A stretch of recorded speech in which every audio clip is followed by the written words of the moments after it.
தமிழ்நாடு போராடும், தமிழ்நாடு வெல்லும் என்று தூத்துக்குடி மத்திய ஒன்றிய அலுவலகத்தில் எழுதப்பட்டுள்ள சுவர் விளம்பரம் தூத்துக்குடியில் பொதுமக்களை வெகுவாக கவர்ந்துள்ளது.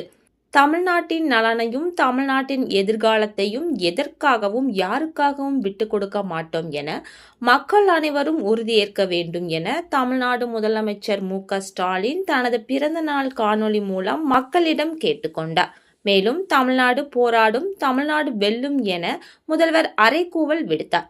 ஹிந்தி திணிப்பு, மக்கள் தொகை அடிப்படையில் நாடாளுமன்ற தொகுதி மறுசீரமைப்பு உள்ளிட்ட ஒன்றிய அரசின் பல்வேறு முன்னெடுப்புகளுக்கு எதிரான முதலமைச்சர் மு.க.ஸ்டாலினின் இந்த அறிவிப்பை வெளியிட்டார். இந்த அறிவிப்பு திமுக நிர்வாகிகள் மற்றும் தொண்டர்கள் மட்டுமல்லாது தமிழக மக்களிடையே பெரும் எழுச்சியை ஏற்படுத்தியுள்ளது. இந்நிலையில் திமுக துணை பொதுச் செயலாளரும் நாடாளுமன்ற குழு தலைவருமான கனிமொழி எம்பி அறிவுறுத்தலின்படியும் தூத்துக்குடி தெற்கு மாவட்ட திமுக செயலாளரும் மீன்வளம், மீனவர் நலன் மற்றும் கால்நடை பராமரிப்புத்துறை அமைச்சருமான அனிதா ராதாகிருஷ்ணன் ஆலோசனையின்படியும் ஓட்டப்பிடாரம் சட்டமன்ற உறுப்பினர் சண்முகையா வழிகாட்டுதலின்படியும் தூத்துக்குடி திமுக மத்திய ஒன்றிய செயலாளர் KKR ஜெயக்கொடி முன்னெடுப்பில் மத்திய ஒன்றிய அலுவலகத்தில் பிரம்மாண்ட அளவில் தமிழ்நாடு போராடும், தமிழ்நாடு வெல்லும் என்ற சுவர் விளம்பரம் எழுதப்பட்டுள்ளது.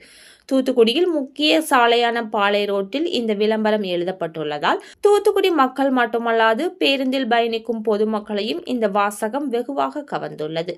தனது பிறந்த நாளில் முதல்வர் மு.க.ஸ்டாலின் கேட்டுக்கொண்டதற்கிணங்க தற்பொழுது தூத்துக்குடியில் முக்கிய சாலையின் ஓரம் எழுதப்பட்டுள்ள தமிழ்நாடு போராடும், தமிழ்நாடு வெல்லும் என்ற வாசகத்தால் திமுக நிர்வாகிகள், தொண்டர்கள் மட்டுமல்லாது பொதுமக்களிடையே பெரும் எழுச்சியை ஏற்படுத்தும் என மத்திய ஒன்றிய செயலாளர் KKR ஜெயக்கொடி தெரிவித்தார்.